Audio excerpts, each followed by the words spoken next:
আসসালামু আলাইকুম। আজকের ভিডিওতে আপনাদের দেখাবো মালচিং পদ্ধতিতে মরিচ চাষের জন্য আমি কিভাবে আমার জমির বেড বানাচ্ছি। আমি মূলত বর্ষা টার্গেট করে মরিচ নামানোর জন্য এই জমিটি প্রস্তুত করতেছি। আশা করি ভিডিওটি শুরু থেকে শেষ পর্যন্ত দেখলে বেড বানানো সম্পর্কে আপনারা স্পষ্ট একটা ধারণা পাবেন।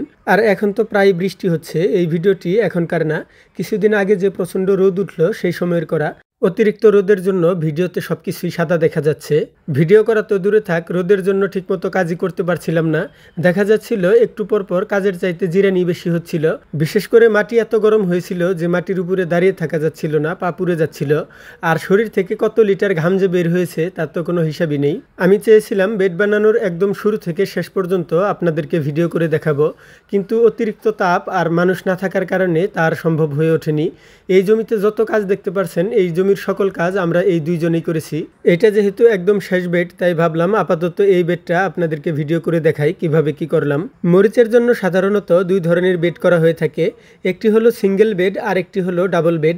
এখন আপনারা যে বেডটি দেখতে পাচ্ছেন এটি হচ্ছে ডাবল বেড। সিঙ্গেল বেডে এক সারিতে মরিচ গাছ রোপণ করা হয়, আর এরকম ডাবল বেডে দুই সাইডে দুই লাইনে মরিচ গাছ রোপণ করা হয়।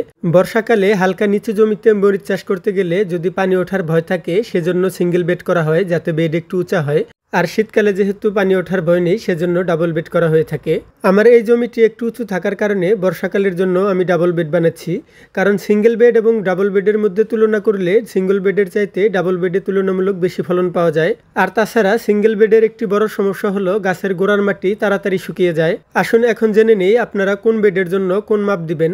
মরিচ চাষের জন্য সিঙ্গেল বেডের মাপ হলো 1 ফুট ড্রেন এবং 1.5 ফুট বেড, অর্থাৎ 12 ইঞ্চি ড্রেন এবং 18 ইঞ্চি বেড বানাতে হবে। আর এই সিঙ্গেল বেডের জন্য আপনারা 2 ফুট প্রস্থের মালচিং পেপার ব্যবহার করবেন।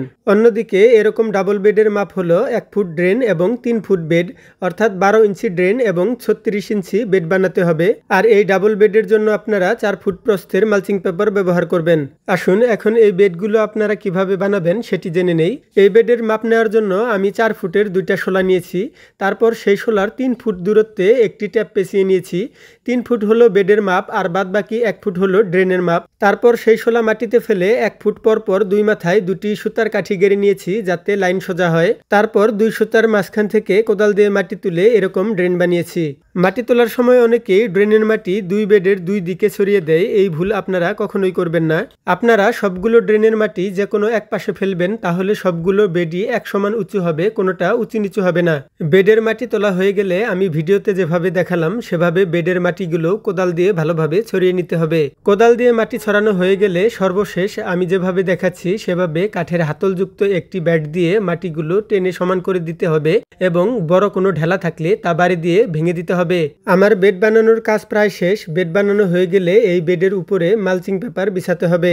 এই জমির মাটিগুলো শুকিয়ে একদম বালু হয়ে গেছে, তাই মালচিং পেপার বিছানোর পর আমি এই জমি বোঝাই করে পানি দিয়ে নিব।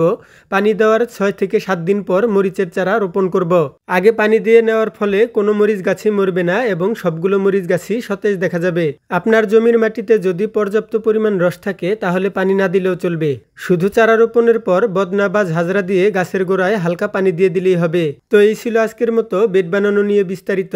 আমার যতটুকু সম্ভব সহজভাবে বোঝানোর চেষ্টা করেছি, বাকিটা আপনারাই ভালো বলতে পারবেন। এরপরও আপনাদের যদি কোনো কিছু জানার থাকে তাহলে কমেন্টে লিখে জানাতে পারেন, আমি রিপ্লাই দেওয়ার চেষ্টা করব।